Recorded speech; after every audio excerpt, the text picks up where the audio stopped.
எல்லாருக்கும் வணக்கம். 2 மாசமாக எலெக்ஷனுக்காக நாங்கள் ஒரு ஈவெண்ட்டும் பண்ணாமல் இருந்தோம். எலெக்ஷன் முடிஞ்சிருச்சு. ஸோ இப்போ ஈவெண்ட் பண்ணுறதா டிசைட் பண்ணிட்டோம்.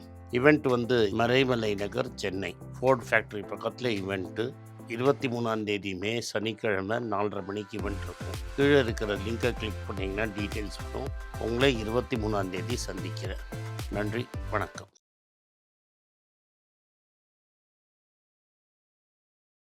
வணக்கம். மீண்டும் மணிப்பேச்சில் உங்களை நான் சந்திப்பதில் எனக்கு மிக்க மகிழ்ச்சி. இன்றைக்கி வெள்ளிக்கிழமை, நான் இன்றைக்கி மார்க்கெட் இல்லை. அதனால் இன்றைக்கி என்ன நடக்குதுங்கிறத பற்றி பேசுவோம். என் சார்பாகவும் என் டீம் சார்பாகவும் உங்கள் எல்லாருக்கும் மே தின வாழ்த்துக்கள். வணக்கம் சார். எல்லாருக்கும் வணக்கம் சார். ரிசல்ட்ஸ் தொடர்ந்து வந்துக்கிட்டே இருக்கு. நல்ல ரிசல்ட்ஸ் வந்திருக்குன்னு பார்க்குறீங்களா, இல்லை ஃப்ளாட்டுன்னு பார்க்குறீங்களா, இல்லை இந்த மாதிரி ஒரு சுச்சுவேஷனில் இது ஓகே பேட் அப்படி எப்படி பார்க்குறீங்க சார் நீங்கள்? என்னை பொறுத்த வரைக்கும் ஐடிவி ரிசல்ட்ஸ் எக்ஸ்பெக்டட் லைன்ஸ் தான். அன்எக்ஸ்பெக்டடாக ஒன்றும் இல்லை எந்தில். ஓகே. அப்படின்னா நான் பெரிய க்ரோத்தை எக்ஸ்பெக்ட் பண்ணல. பெரிய க்ரோத் இல்லை. ப்ராஃபிட்டை சில பேர் மசாஜ் பண்ணியிருக்காங்க, அதை எழுப்பி விட்டுருக்காங்க. பட் நான் எக்ஸ்பெக்ட் பண்ண மாதிரி பெருசாக இந்த சைடும் ஸ்விங் இல்லை, அந்த சைடும் ஸ்விங் இல்லை. இன்ஃபோசிஸ் அதுக்கப்புறம் ஒரு பெரிய டீல் க்ளோஸ் பண்ணியிருக்காங்க. ஸோ இது என்ன ஆகும்னா, முன்னெல்லாம் 2000 பேரை வச்சு ஒரு ப்ராஜெக்ட் முடிக்கிறாங்கன்னா, இப்போ 500 பேர் வச்சு அந்த ப்ராஜெக்ட் முடிக்கணும். ஸோ இந்த 3 வருஷத்தில் இந்த big 4, that is Infy, HCL, Wipro, TCS 4 பேரும் சேர்த்து 90,000 பேருக்கு மேலே வேலையை விஷயத்தில் தூக்கிட்டா ஒரு ரிப்போர்ட் படித்தேன். பட் எல்லாரும் சொல்கிறாங்க அன்எஃப், அது நெட்டு. ஸோ ஆக்சுவலாக வேலை அமைச்சது அதுக்கு மேலே இருக்கும். இதை தவிர ஒரு 200 சேலரியா சார் நெட்டு கிராஸ்ன்றதுக்கு? அது நெட் தான் என்னென்னா, உள்ளே வந்தவங்க வெளில போனவங்க. ஓகே. தட் இஸ் நான் ஒரு 2 லட்சம் பேரை உள்ளே அமைச்சிட்டு 1,10,000 புதுசாக எடுத்தேன்னா net 90,000 negative. So incoming people minus out going people 86,000 negative. So total payroll 86 to 90,000 குறைச்சிருக்காங்க. ஆக்சுவலாக அமைச்சதை பார்த்தீங்கன்னா இன்னும் ஜாஸ்தி அமைச்சிருப்பாங்க. இப்போ என்ன 1.5 லட்ச ரூபா 2 லட்ச ரூபா சம்பளத்தை அமைச்சிட்டு 20,000 ரூபாய்க்கு சம்பளம் எடுத்திருப்பாங்க. ஆனால் ரெண்டும் ஒரு ஆளும்பாங்க. ஸோ இந்த பேரோல் ஸ்ட்ரிங்க் ஆகிருக்கும். நான் அதை பார்க்குற, பட் பேரோல் டெஃபினட்டாக ஸ்ட்ரிங்க் ஆகிருக்கும். ஸோ அண்ட் பல இன்டர்நெட்டில் பல சுற்றுது ஸ்டோரிஸு. 5 வருஷம் நான் டிசிஎஸில் வேலை செஞ்சேன், எனக்கு இன்க்ரிமெண்ட்டே இல்லை. இப்போது இன்க்ரிமெண்ட்டுக்கு அப்புறம் வந்த லெட்டரில் முன்னாடிக்கும் பின்னாடிக்கும் வித்தியாசம் இல்லை. ஸோ கம்பெனி என்ன சொல்கிறாங்கன்னா, நீ வேணா வேலையிலே இல்லாட்டா கிளம்புங்க, we are not very keen. And இன்ஃபோசிஸே என்ன சொல்லிட்டாங்கன்னா, எங்களுதில் ஹையரிங் டிக்ரீஸ் ஆகும். ஸோ நான் என்ன எதிர்பார்க்குறேன்னா, இன்றைக்கி டிசிஎஸில் 5,80,000 பேர் இருக்காங்க. இன்னிலேருந்து ஒரு 5-6 வருஷம் கழிச்சு அது 3 லட்சம் பேர் ஆகிடலாம். 5,80,000 3 லட்சம். ஓகே. ரிட்டையர் ஆனவனும் அமைச்சிருவான், அவனாக போகிறவனும் அமைச்சிருவான். ரீப்ளேஸ்மெண்ட் இருக்காது. Replacement very high and specialised ரீப்ளேஸ்மெண்ட்டாக இருக்கும். ஸோ இது மாதிரி ஆட்கள் அமைச்சினே இருப்பாங்க. புது பசங்களை வச்சு அதை ஃபில் பண்ணுவாங்க. ஸ்ட்ரிங்க் ஆகும் ஸ்பேஸ். ஐடியில் வேலை செய்கிறவன் ஸ்ட்ரிங்க் ஆகும். க்ரோத் ரொம்ப இருக்குமானா இருக்காது. இல்லாட்டா அங்கே எக்கானமி பெருசாக பண்ணால் ஒரு 10-15% க்ரோத் இருக்கும். ஸோ கம்பெனியோட வேல்யூவேஷன் ஆல்ரெடி லோவாக இருக்கும். ஸோ இருக்கிற பணத்தெல்லாம் டிவிடெண்டாவோ பைபேக்காவோ கொடுப்பான். ஓகே. ஓகே. ஏதாவது ஆப்பர்ச்சுனிட்டி இருந்தால் இன்வெஸ்ட் பண்ணுவோம். இதுதான் ஐடி இண்டஸ்ட்ரி. பேங்கிங்கை பொறுத்த வரைக்கும் இப்போ என்ன ஆகிடுச்சுன்னா, இந்த ரிசல்ட்டெல்லாம் டசன்ட் மேட்டர். ஏப்ரல் 1 அப்புறம் இசிஎல் நார்ம்ஸ் அப்படின்னு ஒரு நார்ம்ஸ் கொண்டு வந்துட்டாங்க. அதாவது இப்போ என்ன நார்ம்ஸ்னால், 90 நாள் நீங்கள் பேமெண்ட் கட்டலைனால தான் என்பிஏ. அதுக்கப்புறம் தான் சர்ஃபாஸ் ஆக்ட். இப்போ கூட ரீசெண்டாக நம்ம படித்தோம், ஒரு ஆள் 1,20,00,000 ஃப்ளாட் வாங்கினார். 10 வருஷமாக லோன் கட்டுறாரு. அவர் லோன் வாங்கினது 95 லட்ச ரூபா. இன்றைக்கி ஃப்ளாட்டை விற்றுட்டு கையில் 10 லட்ச ரூபா மொத்தம் கையில் கொடுத்தாங்கங்கிறாங்க. 3 மாதம்தான் அவர் இஎம்ஐ டிஃபால்ட் பண்ணாங்கங்கிறாங்க. ஸோ நீங்கள் இல்லை, வீடு பேங்க்கு தான் ஓனர்னு பல தடவை சொல்லியிருக்கிறேன். இப்போ எனக்கு என்ன பொறுத்த வரைக்கும் பெங்களூர், ஹைதராபாத், பூனாவில் ரியல் எஸ்டேட் பெருசாக அடிபடும். இதை ஆண்டி முகர்ஜி கூட ப்ளூம்பர்கில் எழுதியிருக்காரு. ஸோ இந்த 3 மார்க்கெட்டில் டெஃபினட்டாக பயங்கரமாக அடி விழும்.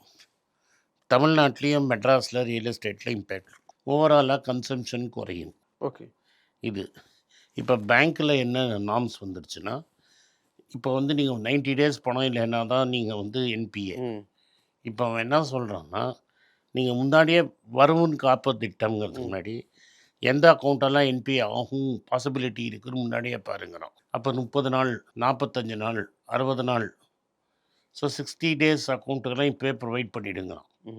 சரி, எனக்கு பேக்கப்பே இல்லை அப்படின்னா நீங்கள் ஒரு நாள் கூட நான் டிஃபால்ட் பண்ணலைன்னா நீங்கள் எனக்கு பேக்கப் எக்ஸ்ட்ரா ப்ரொவைட் பண்ண வேண்டாம். 30 டேஸ்னால் 5% பண்ணு, 10% பண்ணுங்க. 45 டேஸ்னால் 20% பண்ணுங்க. 60 டேஸ்னால் 50% பண்ணுங்க. 90 டேஸ்னால் ஃபுல் லோனை ரைட் ஆஃப் பண்ணு. இப்படி தான் அவன் வந்து சொன்னான், ஸ்ட்ரிக்டாக நார்ம்ஸ் கொண்டு வரான். ஸோ நீங்கள் இன்னும் பிக்கர் பஃபர் பில்டப் பண்ணணும் NPA. That is you have to set up larger amounts of capital for உங்கள் ரிசர்வ்ஸ்லேருந்தும் ஈக்விட்டி ஃபண்ட்ஸ்லேருந்து என்பிஏ ப்ரொவிஷன்ஸுக்கு இன்னும் நிறைய காசு செட் ஆஃப் பண்ணணும். இந்த ப்ரைவேட் பேங்க்கெல்லாம் ஆல்ரெடி பஃபர் க்ரியேட் பண்ணி வச்சுருக்கான். பப்ளிக் செக்டர் பேங்க்கை தான் இது பெருசாக அடிபடும். ஓகே சார், இப்போ ரிசல்ட்ஸ் வந்திருக்கு. அதில் வந்திருக்கக்கூடிய ரிசல்ட்ஸ் வந்து அந்த ஷேர்ஸ் எல்லாம் நான் எடுத்துகிட்டு வந்திருக்கேன். இந்த ஷேர்ஸை பற்றி உங்களுடைய ஒப்பீனியன் என்ன அப்படின்றத தெரிஞ்சுக்கிட்டா it will be easier for the investors, வியூவர்ஸ்க்கு வந்து அது ஹெல்ப்ஃபுல்லாக இருக்கும். ஒன்று டிசிஎஸ் வந்து அவங்களுடைய நெட் ப்ராஃபிட் வந்து 12% இன்க்ரீஸ் ஆகிருக்கு. அதுக்கு நீங்கள் வந்து டாலர் சொன்னீங்களா, அதுவா? டாலர். அதோட டிசிஎஸ்ல என்ன அட்வான்டேஜ்னா 50% வந்து யூரோ அண்ட் பிரிட்டிஷ் பவுண்ட்ஸில் இருக்குது டர்ன் ஓவர்.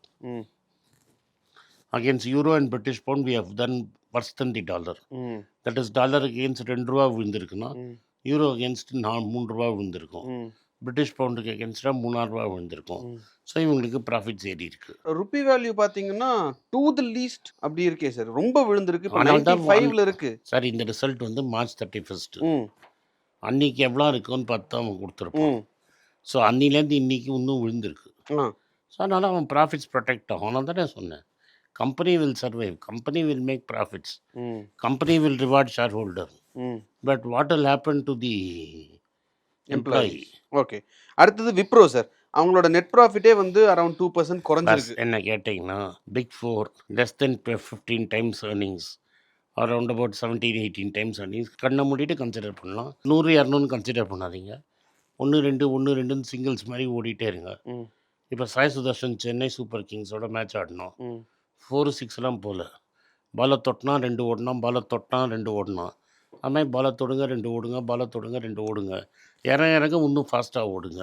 ஓகே, இதில் டெக் மஹிந்திராவும் இருக்கா சார்? ஏன்னா டெக் மஹிந்திரா ரிசல்ட் வந்திருக்கு. டெக் மஹிந்திரா இன்னும் கீழே விழட்டும், இன்னும் விழுவும். ஏன்னா உங்களுக்கு பிஎஃப்எஸ்ஐயில் அவ்வளோ எக்ஸ்போஷர் கிடையாது. இவங்களுக்கு இருக்கிற மாதிரி எக்ஸ்போஷர் அங்கே கிடையாது. அதனால இது பெட்டர். ஓகே சார், இது வந்து ஐடி கம்பெனிஸ். பேங்கிங்கில் பார்த்தீங்கன்னா இந்த ஒரு 10 டேஸ்க்குள்ளே வந்திருக்கிற ரிசல்ட்ஸ் பார்த்தீங்கன்னா தமிழ்நாடு மெர்கன்டைல் பேங்க் பார்த்தியா? அது வச்சிருக்கேன் சார் லிஸ்ட்டில். எல்லாரும் ஒவ்வொன்று அழுதிங்களா? Let's save the best for the லாஸ்ட்னு வச்சிருக்கேன். நீ அழுதிய? உன் தோஸ்தெல்லாம் அழுதாங்களே? 490 என்னமோ இருந்தது சார் அப்போ வந்தப்ப. தோஸ்தெல்லாம் அழுதாங்களா இல்லையா? எந்த தோஸ்தை சொல்கிறீங்க சார்? கிட்ட இந்த வீடியோ பார்க்குற தோஸ்தெல்லாம் அழுதாங்களே, இந்த பேங்கே போயிடுச்சு, இதை போய் சொல்கிறீங்க, இது கீழே வந்துடுச்சு. சார் தமிழ்நாடு மெர்கன்டைல் பேங்கை பொறுத்த வரைக்கும் அது ஒரு ரீஜனல் பேங்க்ன்றது தானே சார் எல்லாத்துக்கும் மைண்ட். இப்போ 725 இது போச்சு இல்லையா? 50% லாபம் கொடுத்ததா இல்லையா? ஐ திங்க் மோர் தென் 50%. எழுந்து ஓடி போச்சு. ஃபர்ஸ்ட் வந்து ஹெச்டிஎஃப்சி சார். நான் அதை let's save the best for the லாஸ்ட்னு சொல்லி நான் டிஎம்பி அங்கே வச்சிருந்தேன். நீங்கள் எடுத்துனே அதை போட்டு உடச்சிட்டீங்க. ஓகே, ஹெச்டிஎஃப்சி சார் அவங்களோட net interest growth, I mean net profit வந்து 1212 அப்படின்னா சார் சாய் சுதர்ஷன். 1-2 எடுத்துக்கிட்டே இருக்க வேண்டியதான். அடுத்தது ஐசிஐசிஐ பேங்க் சார். பார்த்து அப்பப்போ ஒரு ஓவருக்கு ஒரு சிங்கிள். ஓகே, ஒரு ஓவருக்கு ஒரு சிங்கிள் கன்சிடர் பண்ணால் நல்லாயிருக்கும். அப்போது வாரத்துக்கு ஒரு டீ காஃபி. ஐசிஐசிஐ பேங்க் ரேஞ்சுக்கு டீ காஃபி குடிக்கிற ஆட்களாக இருக்கும் அப்படின்னா வாரத்துக்கே ஒன்று தான் கன்சிடர் பண்ண முடியும்னு நினைக்கிறேன் sir. IndusInd bank sir 1212. IDFC first bank அதுவும் அதே தான், நல்லா கன்சிடர் பண்ணிட்டே இருங்க. Axis bank sir. எனக்கு தெரியாது இந்த பேங்கை பற்றி, I have not seen it. City Union bank very costly. 2 times book நான் பார்க்குறச்சு கடைசியாக. ஃபெடரல் பேங்க். ஃபெடரல் பேங்க்கு கேவிஎஸ் மணி நம்பி வாங்கி கொஞ்சம் உருட்டி பார்க்கலாம். இன்னமும் நிறைய சேஞ்சஸ் உள்ள கொண்டு வர்றது எவிடென்ட்டாக வெளியில் தெரியுது. கேவிஎஸ் ஒரு இது தாயம் உருட்டை கன்சிடர் பண்ணணும். ஹவுசிங் லோனில் எக்ஸ்போஷரை கட் பண்ணுறோம், அந்த மாதிரி எதுவும் நிறையா உள்ள தாயத்துக்கு உருட்டி பாரு, தாயம் வந்தால் பார்ப்போம். என்ன சார் ஐபிஓக்கு சொல்கிற மாதிரி சொல்கிறீங்க? அப்படின்னா என்ன சொன்னால் கன்சிடர் பண்ணலாம்னு அர்த்தம். ஓகே ஃபைன், நீங்கள் தெளிவாக சொல்லிவிடுங்க சார், அதுதான் எங்களுக்கு பெஸ்ட்டு. நீங்கள் அப்போது தாயம் உருட்டுறதை பற்றி சொன்னீங்கன்னா அப்போ நீங்கள் ஐபிஓவில் தாயம் உருட்டிங்கன்னா கன்சிடர் பண்ணுன்னு நாங்கள் எடுத்துப்போம். அதனால தான் கிளியராக கேட்டுக்கிறேன். Okay sir, done. ஸோ இதுதான் சார் இப்போ இந்த லாஸ்ட் 10 டேஸில் வந்த ரிசல்ட்ஸோடைய கம்பெனி ரிசல்ட்ஸ் வந்திருந்தது. அதோட ஒப்பீனியன் உங்கள்கிட்ட தெரிஞ்சுக்கணும் அப்படின்னு நினச்சேன். ஸோ இன்னைக்கு இதுதான் சார். அது போக ருப்பி வேல்யூ டிப்ரிஷியேட் ஆகிட்டே இருக்கு. இது என்ன ஆகும்? லைஃப் டைம் லோ 95.15, இன்ட்ராடே 95.30 வரைக்கும் போயிடுச்சு. இது என்ன சொல்கிறோன்னா, நம்ம சொன்னால் நீங்கள் கேட்டுக்கணும். சதம் நிச்சயம், 125 லட்சியம். Right sir. இதில் சட்டம் நிச்சயமாக்கிறத டிலே பண்ணுறவர் நம்மளோட கம்ப்யூட்டர்ஸ் இன்ஜினியர். அவர் பாவம் டாலர் இருக்கிற டாலர்லாம் வித்துட்டே இருக்கிறாரு. அதனால கொஞ்சம் அப்படி தலையை தூக்குற மாதிரி இருக்குது. அப்புறம் டப்புன்னு அடிப்போம். இல்லைங்க சார், இப்போது லாஸ்ட் டைம் 95 போச்சு இன்ட்ராடே. ஆர்பிஐ ஒரு 20 பில்லியன் போட்டு 92 கொண்டு போனான்.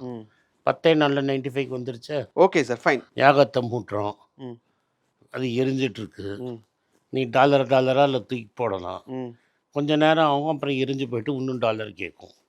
அதுதான் பண்ணிகிட்ருக்கு. நம்ம இன்ஜினியர் தூக்கி போட்டாங்க.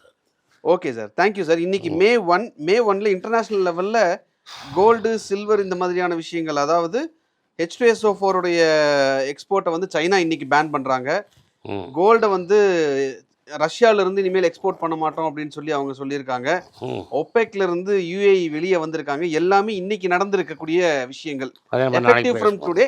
அதை நாளைக்கும் நாளானிக்கும் கோல்டு அண்ட் சில்வரை ஒரு கிளாரிட்டி கொடுத்தா கொஞ்சம் இன்னும் பெட்டராக இருக்கும். நாளைக்கு பார்ப்போம். Thank you sir. இந்த வீடியோ உங்களுக்கு பிடிச்சிருந்தா இந்த வீடியோவை லைக் பண்ணுங்கள், எங்கள் சேனலை சப்ஸ்கிரைப் பண்ணுங்கள், பெல் நோட்டிஃபிகேஷன் தட்டுங்க. இந்த வீடியோ முடிஞ்சால் அவங்க சொந்தக்காரங்களுக்கு, ஃப்ரெண்ட்ஸுக்கும் அனுப்புங்க, அவங்கள பார்க்க சொல்லுங்கள். நன்றி, வணக்கம். எல்லாருக்கும் வணக்கம். எல்லாருக்கும் ஒரு இம்பார்ட்டன்ட் அறிவிப்பு. நான் யார்ட்டையுமே பணம் வாங்குறது கிடையாது. நான் யாரையும் டைரெக்டாக கன்சல்ட் பண்ணுறது கிடையாது. என் பேரை சொல்லி நிறைய ஸ்கேம் நடக்குது. டெலிகிராம் குரூப், வாட்ஸ்அப் குரூப்னு. எனக்கு இருக்கிற வாட்ஸ்அப் குரூப்லாம் சும்மா இன்ஃபர்மேஷனுக்கு மட்டும்தான். நான் செபி ரிஜிஸ்டர்ட் அட்வைசர் கிடையாது. நான் சேனல் நடத்துறது எஜுகேஷன் பர்பஸ். அதில் ப்ரைஸே பேச மாட்டேன். இதை வாங்கு, அதை வித்துருன்னு சொல்லவும் மாட்டேன். என் பேரை சொல்லி பண்ணுறாங்கன்னா ஏமாந்துடாதீங்க. நன்றி, வணக்கம். எல்லாருக்கும் வணக்கம். குழந்தைங்களுக்காக ஃபைனான்ஷியல் லிட்ரஸி, மணி ஃபார் நத்திங்னு 2வது பார்ட்டு. அண்ட் இதில் வந்து செக் எழுதுறது எப்படி, டெபாசிட் ஸ்லிப் எழுதுறது எப்படி, பணம் எப்படி வந்தது, பார்ட்டர்லேருந்து டிமானிட்டைசேஷன் வரைக்கும் எல்லாத்தையும் கவர் பண்ணியிருக்கோம். உங்கள் குழந்தைங்க அப் டு ஏஜ் 10, 12க்கு ரொம்ப யூஸ்ஃபுல்லாக இருக்கும். இந்த புக்கு இப்போதைக்கு ஒரு ஸ்பெஷல் ப்ரைஸில் 450 ரூபாய்க்கு கொடுக்குறோம். இதை யூஸ் பண்ணிக்கோங்க. நன்றி, வணக்கம். moneypage.com வெப்சைட்டை சப்ஸ்கிரைப் பண்ணுங்கள். ஒரு வாரத்துக்கு 4 ப்ரீமியம் ஆர்டிக்கலும், ஃப்ரீ ஆர்டிகல்ஸ் ஒரு 10லேருந்து 15 நாங்கள் போடுறோம். இது சப்ஸ்கிரிப்ஷன் ஒரு மாதத்துக்கு 99 ரூபா தான். இங்கே சொல்கிற கான்செப்ட்ஸை கிரேட்டாக எக்ஸ்பேண்ட் பண்ணி போடுறோம். நீங்கள் படிச்சிங்கன்னா உங்களுக்கு யூஸ்ஃபுல்லாக இருக்கும். நன்றி, வணக்கம். வணக்கம். குழந்தைங்களுக்காக ஒரு புஸ்தகம் லான்ச் பண்ணோம். அது ரொம்ப சக்ஸஸ்ஃபுல்லாக இருக்குது. யாருக்கெல்லாம் அந்த புஸ்தகம் போகணுமோ எங்கள் டீமுக்கு கான்டாக்ட் பண்ணுங்கள். கீழே இருக்கிற நம்பர்லேயும் வெப்சைட்லேயும் கான்டாக்ட் பண்ணிங்கன்னா உங்களுக்கு அந்த புஸ்தகத்தை நீங்கள் வாங்கிக்கலாம். மற்ற எங்கள் புஸ்தகமும் அவைலபிள். எங்கள் வெப்சைட் மூலமாகவும் வாங்கலாம். கீழே இருக்கிற வாட்ஸ்அப் நம்பர்லேயும் மெசேஜ் அனுப்பலாம். நன்றி, வணக்கம்.